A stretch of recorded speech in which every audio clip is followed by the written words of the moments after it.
Melanjutkan episode yang sebelumnya, setelah Xiaoyan berhasil mengalahkan para ketua dari Lembah Mulan, tiba-tiba Xiaoyan dikejutkan oleh kemunculan ketua sekte racun dari Kekaisaran Cuyun. Serentak beberapa prajurit dari 3 aliansi pun bertekuk lutut dan memberikan penghormatan kepada ketua sekte racun. Tentu saja kedatangan ketua sekte racun itu menjadi pusat perhatian di medan perang. Di benteng Gunung Hitam, Hai Bodong nampak geram oleh kedatangan ketua dari sekte racun. Bukankah dia sedang menyembuhkan luka? Kenapa datang lagi? Ucap Hai Bodong. Di tempat yang lain, kedatangan ketua sekte racun itu langsung disambut oleh Yan Lutian dan kedua ketua dari Lembah Mulan. Kalian sungguh mengecewakanku, ucap ketua sekte racun. Di sisi yang lain, Yan Lutian pun langsung nyerocos. Karena 3 orang tua ini sangat ceroboh, bahkan tak bisa menghadapi bocah tingkat Dong Huang. Mantra 3 monster bahkan dilenyapkan olehnya. Tampaknya reputasi 3 ketua Mulan perlu diragukan, ucap Yan Lutian. Ocehan Yan Lutian itu membuat kedua dari ketua sekte Mulan menjadi marah. Hei Yan Lutian, kau jangan keterlaluan. Lalu kenapa? Tidak ada mantra 3 monster, kalian masih berani membentakku, ucap Yan Lutian. Melihat Yan Lutian dan ketua Lembah Mulan akan berselisih, ketua sekte racun pun melerainya. Lalu dia pun memerintahkan kedua ketua dari Lembah Mulan itu agar segera mundur dari medan perang. Mendengar perintah itu, kedua ketua dari Lembah Mulan segera mundur dari pertempuran. Selanjutnya, serahkan Medusa padaku. Adapun bocah Dong Huang itu, aku serahkan padamu. Melihat sosok Xiaoyan, Xiao pun menjadi kaget. Kenapa harus dia? Apakah dia adalah orang yang dicari oleh Aula Jiwa? Gumamnya. Ekspresi dari ketua racun itu tak luput dari pandangan Yan Lutian. Dia pun merasa aneh. Ketua sekte racun kenapa? Ucap Yan Lutian. Dia akan kuserahkan padamu. Ucap ketua sekte racun. Jangan khawatir, aku akan membiarkannya mati dengan tenang di tanganku. Ucap Yan Lutian. Dari kejauhan, Ratu Medusa dan Xiaoyan hanya mengamati keduanya. Dia adalah ketua dari sekte racun, berhati-hatilah, ucap Cailin. Apakah kamu yakin bisa menghadapinya? Ucap Xiaoyan. Medusa pun menggelengkan kepala, itu sulit, ilmu racunnya sangat berbeda. Menahannya adalah batasku. Kalau mau mengalahkannya sama-sama akan terluka parah, ucapnya. Mendengar perkataan Medusa, Xiaoyan pun hanya menghela napas. Bagus juga jika bisa menahannya. 3 ketua Mulan sudah dilumpuhkan olehku. Kalau begitu Yan Lutian akan kuhadapi, ucap Xiaoyan. Mendengar perkataan Xiaoyan, Ratu Medusa pun hanya menganggukkan kepala, tanda menyetujuinya. Yan Lutian pun merasa curiga dengan gelagat dari ketua sekte racun, lalu dia pun bertanya kepada ketua sekte racun. Ingatlah, aku mau dia hidup, ucap ketua sekte racun. Karena ketua sekte racun punya permintaan seperti itu, tentu tidak masalah, ucap Yan Lutian. Ucapan Yan Lutian itu tidak dianggap sedikit pun oleh ketua dari sekte racun, malah dia melangkahkan kakinya. Tentu saja gelagat dari ketua sekte racun itu membuat Yan Lutian pun menjadi kaget. Hei Ratu Medusa, segeralah untuk menyerah. Kedepannya aku akan memberikan tempat tinggal yang memuaskan bagi klan ular manusia, ucapnya. Medusa pun mendengus dengan bermimpi kau. Kalau begitu, aku terpaksa memusnahkan semua klan manusia ularmu, ucap ketua sekte racun. Kalau begitu, coba saja, ucap Medusa. Di sisi Medusa, Xiaoyan pun merasakan hal yang aneh. Kenapa aku merasakan dia familiar, gumamnya. Di samping Xiaoyan, Ratu Medusa telah menghunuskan pedangnya, namun dihalangi oleh Xiaoyan. Kau adalah ketua dari sekte racun, ucap Xiaoyan. Siapa kau? Ucap ketua sekte racun. Aku adalah ketua aliansian, Xiaoyan. Mendengar nama Xiaoyan, Xiaoyan pun tangannya menjadi gemetar. Suruh aliansian menyerah, aku jamin tidak akan menyakiti siapapun, ucapnya. Mendengar perkataan dari ketua sekte racun, Yan Lutian pun menjadi kaget. Hari ini gadis racun kenapa ya? Jangan-jangan dia menyukai bocah itu, gumam Yan Lutian. Di seberang sana, Xiaoyan hanya menjalankan kedua tangannya. Kalau menyerah takutnya akan malu untuk bertemu dengan keluarga. Lupakan saja saran ketua dari sekte racun, ucap Xiaoyan. Mendengar perkataan dari Xiaoyan, Xiaoyan pun menjadi gemas. Analanmu seharusnya dia kan? Kalau begitu, aku akan mengalahkannya. Pada saat itu, akan kulihat apakah kau masih segigih ini, ucap Xiaoyan. Di sisi Xiaoyan, Ratu Medusa pun hanya mendengus. Sombong sekali kau. Sepertinya pukulan waktu itu tidak membuatmu patuh, ucapnya. Lalu Ratu Medusa dan Xiaoyan pun bergegas menuju pertarungan yang sesungguhnya. Keduanya bentrok di udara dengan kekuatannya masing-masing. Sementara itu di sisi yang lain, Xiaoyan pun harus menghadapi Yan Lutian. Yan Lutian pun mengejar Xiaoyan. Bocah, tak kusangka keterampilan itu bisa memecahkan mantra 3 monster, ucapnya. Setelah aku menangkapmu, aku akan mempelajarinya. Yan Lutian pun terus mengejar-ngejar Xiaoyan. Kemanapun dia bergerak, Yan Lutian pun terus mengikutinya. Kecepatan dari Yan Lutian itu sungguh luar biasa. Dia bisa mengikuti pergerakan cepat dari Xiaoyan. Kemanapun dia pergi, dia langsung mengejarnya. Namun pada akhirnya Yan Lutian pun bisa mengejar Xiaoyan dan menghalanginya. Lalu dia pun menggunakan kekuatannya untuk menyerang Xiaoyan. Di hadapan serangan frontal Yan Lutian, Xiaoyan pun hanya bisa bertahan dengan api surgawi. Itu adalah api surgawi, gumam Yan Lutian. Sekejap, Yan Lutian pun muncul di belakang Xiaoyan dan menebaskan pedangnya. Namun, langkah 3000 petir pun langsung diaktifkan oleh Xiaoyan, sehingga Xiaoyan pun tidak kena serangan pedang tersebut. Ingin lari kau, ucap Yan Lutian. Lalu, segera Yan Lutian pun mengejar Xiaoyan. Dengan gerakan 3000 petirnya, Xiaoyan pun berusaha untuk menghindari pertarungan dengan Yan Lutian. Walau Xiaoyan telah menggunakan langkah 3000 petir, tapi kecepatannya masih kalah dari Yan Lutian. Kondisi Xiaoyan pun makin terpojok oleh serangan kecepatan dari Yan Lutian. Hei bocah, keterampilanmu memang sebanding dengan keterampilan Yan Tianxing dari Sekte Jian. Jika keterampilan ini bisa digunakan olehku, aku pasti bisa melampaui dojong biasa, ucap Yan Lutian. Sementara itu di sisi yang lain, Xiaoyan hanya berusaha untuk menghindar dari serangan Yan Lutian. Tentu saja kelakuan Xiaoyan itu membuat kesal Yan Lutian. Lalu dia pun mengejek, "Hei, kenapa kau tidak lari lagi?" ucapnya. Namun Yan Lutian tidak menyadari kalau semua itu adalah taktik dari Xiaoyan untuk mengelabuinya. Akhirnya teknik segel dewa pembalik laut pun digunakan oleh Xiaoyan untuk mengalahkan Yan Lutian. Sementara itu, Yan Lutian hanya bisa bertahan dari serangan keterampilan teknik dewa. Yan Lutian terlalu meremehkan kekuatan Xiaoyan. Dan akhirnya telapak segel dewa itu pun menghantam tubuh dari Yan Lutian. Serangan kedua pun muncul di tangan Xiaoyan. Itu membentuk sebuah avatar lengan raksasa yang langsung menghantam tubuh dari Yan Lutian. Melihat serangan yang begitu menakutkan dari Xiaoyan, Yan Lutian pun mulai mengaktifkan perisainya untuk melindungi tubuhnya. Perisai emas langsung dibentuk oleh Yan Lutian berusaha untuk melindungi dirinya dari pukulan mematikan tersebut. Dan akhirnya telapak segel pembalik laut itu pun menghantam perisai dari Yan Lutian. Prak, segera saja pukulan dari segel pembalik laut itu menghancurkan perisai dari Yan Lutian. Bukan hanya menghancurkan saja, tetapi menghantam tubuh dari Yan Lutian sehingga Yan Lutian pun terjatuh dari atas langit. Tubuh Yan Lutian pun menghantam tanah sehingga tanah itu pun menjadi hancur. Sementara itu di atas langit, Xiaoyan pun menghentikan efek dari serangan keterampilan teknik dewa. Melihat Yan Lutian dikalahkan oleh Xiaoyan membuat gempar seluruh arena pertempuran tak terkecuali dua ketua dari Lembah Mulan. Bocah itu ternyata sangat kuat, ucap salah satu dari ketua Lembah Mulan. Sementara itu di tempat yang lain, sosok Jian sangat kegirangan gembira melihat Xiaoyan dapat mengalahkan Yan Lutian. Namun tidak semudah itu Marisol. Ternyata Yan Lutian tetap bangkit dan berusaha untuk menghadapi Xiaoyan. Yan Lutian pun nampak marah kepada Xiaoyan. Dia tidak menyangka seorang bocah Donghuang bisa mengalahkannya di level dojong. Setelah dipukuli oleh Xiaoyan, akhirnya Yan Lutian pun mulai mengeluarkan kekuatannya untuk mengalahkan Xiaoyan. "Hei bocah sialan, aku pasti akan mencabut jarimu satu persatu," ucap Yan Lutian. Yan Lutian pun langsung melesat menyerang Xiaoyan dengan kedua cakarnya. Namun serangan cakar itu meleset dari tubuh Xiaoyan. Namun serangan Yan Lutian kali ini sangat bertubi-tubi hingga posisi Xiaoyan pun terpojok oleh serangan Yan Lutian. Akhirnya tendangan maut dari Yan Lutian pun menghantam punggung Xiaoyan. Setelah terkena serangannya, Yan Lutian pun terus menggempur pertahanan dari Xiaoyan. Xiaoyan pun dibuat tidak berdaya oleh serangan dari Yan Lutian. Pertempuran Xiaoyan itu membuat cemas semua orang tak terkecuali Ratu Medusa dan Xiao Yexian yang sedang bertarung. Di sisi yang lain, Xiaoyan pun terus digempur habis-habisan oleh Yan Lutian sehingga dia pun tidak bisa bergerak. Melihat Xiaoyan yang terpojok oleh serangannya, Yan Lutian pun menjadi gembira. Yan Lutian pun mencibir Xiaoyan. "Hei bocah sialan, hanya seperti ini kemampuanmu," ucapnya. Tiba-tiba suan besar pun terjatuh dan tubuh Xiaoyan pun dihantam keras oleh Yan Lutian. Xiaoyan berusaha untuk memukul Yan Lutian, namun pukulannya itu berhasil ditahan oleh Yan Lutian. Xiaoyan pun melesat pergi meninggalkan Yan Lutian. "Apakah kau bisa lolos?" ucap Yan Lutian. Yan Lutian pun langsung mengejar Xiaoyan kemanapun dia pergi. Serangan bulu emas pun langsung mengarahkannya kepada tubuh Xiaoyan, namun serangan itu tidak mengenai tubuh Xiaoyan. Berhasil menghindar dari serangan bulu angsa emas, ternyata tendangan Yan Lutian pun langsung menghantam dada dari Xiaoyan. Dan akhirnya Xiaoyan pun tersungkur menabrak beberapa bebatuan besar di belakangnya. Menyaksikan kejadian itu, Yan Lutian pun hanya mengoceh, "Hanya bocah Donghuang saja," ucapnya. Melihat Xiaoyan yang terpuruk, semua orang yang berada di benteng Gunung Hitam menjadi kacau.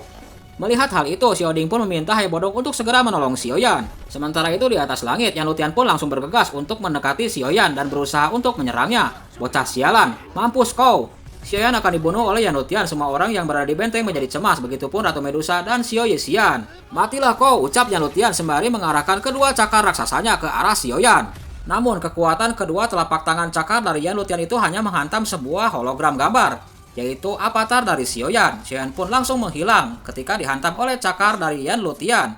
Yan Lutian pun menjadi kaget. "Hah, itu pemisah tubuh, bagaimana bisa?" ucapnya. Sementara itu di sisi yang lain, Xiaoyan telah menggabungkan 3 jenis api surgawi dan menggabungkannya menjadi satu. Dan ketika ketiga api surgawi bergabung di tangan Xiaoyan, Xiaoyan pun membentuk teratai api kemarahan Buddha. Hai Bodong yang berusaha ingin menolong Xiaoyan, dia pun langsung mundur ketika melihat teratai api itu. "Lagi-lagi itu," ucapnya. Dan akhirnya teratai api 3 warna pun terbentuk di tangan Xiaoyan. Setelah terbentuk dengan sempurna, api teratai itu pun diarahkan Xiaoyan ke Yan Lutian. "Pergilah," ucap Xiaoyan. Lalu teratai indah itu pun langsung melesat menuju Yan Lutian. Yan Lutian yang melihat itu langsung bergegas untuk mengaktifkan perisainya. Dari kejauhan, Xiaoyan pun mengontrol api lotus itu. "Meledaklah," ucap Xiaoyan. Dar! Api lotus itu pun menghantam tubuh dari Yan Lutian, walaupun Yan Lutian terlindungi oleh perisai. Ledakan api lotus milik Xiaoyan menjadi pusat perhatian Ratu Medusa dan Xiao Yexian. "Beraninya kau mengalihkan fokusku saat bertarung denganku," ucap Xiao Yexian. Semua orang terguncang oleh ledakan api lotus milik Xiaoyan, tak terkecuali kedua ketua dari Lembah Mulan. Untung saja sebelumnya dia tak mengeluarkan teknik tempur segila ini. Kalau tidak, bocah ini memang hebat. Pantas dia menjadi ketua aliansian. Sementara itu di sisi yang lain, Xiaoyan nampak lemah setelah mengeluarkan kekuatan dari api lotus. Hai Bodong pun mendekatinya. "Kau baik-baik saja," ucapnya. Xiaoyan pun hanya menghela napas, "Lumayan baik, hanya menguras banyak energi saja," ucapnya. Hai Bodong pun bertanya kepada Xiaoyan apakah dia sudah mati. Berdasarkan kekuatan api lotus kemarahan, sepertinya tidak bisa membunuh tingkat Dojong, ucap Xiaoyan, namun pasti terluka parah, ucapnya. Dari kejauhan, Xiaoyan dan Hebodong pun memandangi sosok dari Yan Lutian yang mengenaskan. Yan Lutian yang terluka cukup parah, dia pun langsung melarikan diri secara mengenaskan. Para prajurit yang melihat Yan Lutian dikalahkan dan kabur, mereka pun langsung merengek.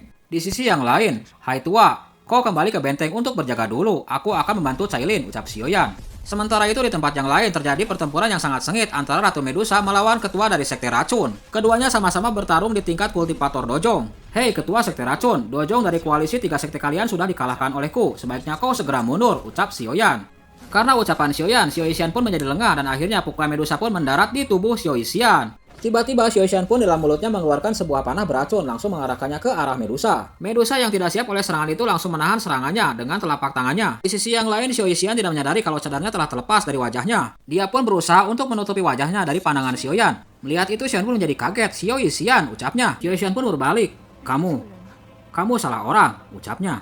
"Omong kosong kau, mana mungkin aku salah orang," ucap Xiaoyan. Niatan Xiaoyan yang akan mendekati Xiaoyan pun dilarang oleh Ratu Medusa. "Hei Xiaoyan, kenapa kau memulai peperangan ini?" ucap Xiaoyan bertanya kepada Xiaoyan. Xiaoyan pun terdiam sejenak mendengar pertanyaan dari Xiaoyan.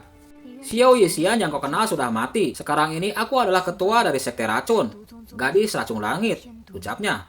Xiaoyan pun nampak terkejut oleh ucapan Xiaoyan. Dia tidak menyangka kalau Xiaoyan akan berubah menjadi begini. Xiaoyan pun nampak sedih oleh perubahan dari Xiaoyan. Xiaoyan pun nampak bergetar dalam ucapannya, "Apakah ini karena racun dalam tubuhmu? Yaitu racun tubuh yang sangat menyedihkan." Mendengar ucapan Xiaoyan pun melohok. "Aku memang lahir dalam malapetaka. Makna hidupku hanya menyebarkan malapetaka saja." Xiaoyan pun menjelaskan masalahnya sambil bersedih. Di sisi yang lain, Xiaoyan pun mengamati wajah dari Xiaoyan. "Racun tubuh yang menyedihkan, bukan tidak bisa disembuhkan," ucap Xiaoyan. "Kamu sedang menghancurkan diri sendiri," ucapnya. Sementara itu, di sisi yang lain, Xiaoyan hanya menghela napas. "Menghancurkan diri sendiri. Diriku sekarang, siapapun yang menyentuhku akan mati di hadapanku dengan cara paling menyakitkan. Kamu tidak memahami hal yang kualami selama bertahun-tahun ini," ucap Xiaoyan. Lalu Xiaoyan pun mulai bercerita tentang kisah kelamnya. "Setelah berpisah denganmu, aku mencoba untuk mencari cara menyembuhkan racun dalam tubuhku. Lambat laun aku baru mengerti. Semua ini sia-sia saja. Semua yang kupedulikan, kuhargai, dan kulindungi pada akhirnya hilang di dunia ini karena keberadaanku." Xiaoyan pun mengungkapkan keluh kesahnya sambil menangis di hadapan Xiaoyan. Aku adalah pembawa bencana. Bintang bencana yang membawa bencana bagi orang-orang di sekitarku," ucap Xiaoyan. Di dalam kesedihan yang mendalam, sosok Xiaoyan tiba-tiba seluruh tubuhnya mengeluarkan gas berwarna ungu gelap. Gas itu lalu menyelimuti tubuh dari Xiaoyan. Sementara itu di sisi yang lain, Xiaoyan pun nampak panik. "Xiaoyan, semua telah berlalu. Kalau seperti ini, kamu akan mempercepat kambuhnya tubuh racun yang menyedihkan." Xiaoyan pun mulai tak sadarkan diri. "Xiaoyan, aku memang adalah bencana," ucapnya. "Apapun yang kulakukan pasti membawa bencana untuk orang lain. Kalau begitu, apa gunanya kebaikan hati?" ucap Xiaoyan. Gas dari tubuh racun yang menyedihkan itu semakin tebal menyelimuti tubuh Xiaoyan. Sementara itu, dari kejauhan, Xiaoyan dan Ratu Medusa nampak cemas melihat perubahan dari Xiaoyan. Racun pekat mulai menggulung, membentuk sebuah bola besar yang menutupi tubuh dari Xiaoyan. Tentu saja kejadian itu membuat panik semua orang yang berada di medan perang. Melihat kejadian tersebut, Xiaoyan pun merasa tidak tenang dan dia pun berusaha untuk menolong Xiaoyan. "Itu gas beracun, cepat mundur," ucap Medusa. "Aku tidak akan meninggalkanmu," ucap Xiaoyan. Xiaoyan pun mengabaikan larangan dari Ratu Medusa. Dia pun langsung melesat menuju sekumpulan racun tubuh menyedihkan yang menyelimuti tubuh Xiaoyan. Dengan kekuatan api surgawi di tangannya, Xiaoyan pun langsung menembus penghalang dinding racun tersebut. Begitu masuk, Xiaoyan pun nampak shock melihat sosok Xiaoyan yang tertunduk. Untuk sejenak, Xiaoyan pun nampak linglung. Bagaimana cara untuk menyelesaikan masalah ini? Melihat sosok Xiaoyan pun bergegas untuk mendekatinya. Lalu Xiaoyan pun berkata kepada Xiaoyan, "Aku pernah mengatakan, tidak peduli kamu berjalan sampai tahap apa, aku selamanya adalah temanmu," ucap Xiaoyan. Lalu Xiaoyan pun mengeluarkan tangannya kepada Xiaoyan. Xiaoyan pun melihat sosok Xiaoyan yang ada tepat di depannya. Untuk sejenak, Xiaoyan pun terpana oleh ucapan dari Xiaoyan. "Kalau begitu, aku bisa mencelakaimu," ucap Xiaoyan. Mendengar ucapan dari Xiaoyan pun tidak tahan lagi, lalu dia pun meraih tangan dari Xiaoyan. Xiaoyan pun menjadi kaget oleh kelakuan Xiaoyan. Xiao Yixian pun menjadi panik. Xiaoyan, lepaskan tanganmu segera. Cepat, lepaskan tanganmu, kalau tidak, kamu akan kena racunku. Sementara itu di sisi yang lain, genggaman tangan Xiaoyan yang memegang tangan Xiao Yixian semakin erat dan semakin kuat. Dan akhirnya racun tubuh yang menyedihkan itu pun memasuki tubuh Xiaoyan. Setelah dimasuki oleh racun tubuh yang menyedihkan, tubuh Xiaoyan pun berubah menjadi keungu hitaman. Itu membuat Xiao Yixian pun menjadi sedih. Dia pun berusaha untuk menarik racun itu, namun tidak bisa. Semuanya sudah berakhir, ucapnya. Xiao Yixian pun nampak cemas melihat kondisi dari Xiaoyan. Lalu Xiaoyan pun berkata, aku hanya ingin kamu tahu, kalau racun dalam tubuhmu ini bukan tidak bisa disembuhkan. Kamu tidak perlu terlalu putus asa, ucap Xiaoyan. Lalu Xiaoyan pun mengeluarkan racun dalam tubuhnya dengan kekuatan dari api surgawi. Seketika racun itu pun menghilang dari dalam tubuh Xiaoyan. Itu pun membuat kaget Xiao Yixian. Sementara itu di luar sana semua orang sedang melihat fenomena yang sangat langka, yaitu kabut racun dikelilingi oleh api surgawi, termasuk Medusa, Xiaoding, Hai Bodong, dan yang lainnya melihat fenomena ini sangat mengejutkan. Akhirnya Xiaoyan pun dapat menghentikan ledakan dari racun tubuh yang menyedihkan, milik Xiao Yixian. Jangan dilanjutkan kembali.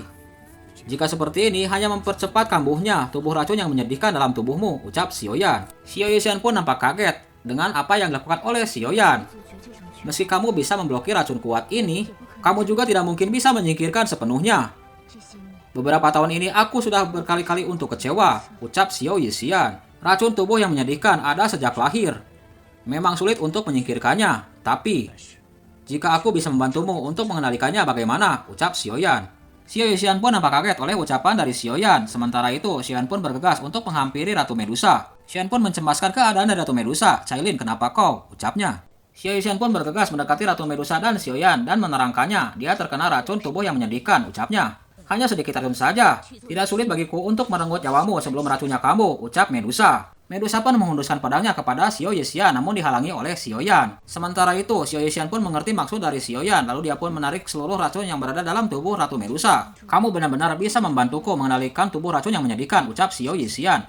Percayalah padaku, ucap Xiaoyan, aku bisa melakukannya. Mendengar kepercayaan dari kata-kata Xiaoyan, Xiao Yixian pun mulai percaya kepada Xiaoyan. Lalu dia pun berbalik.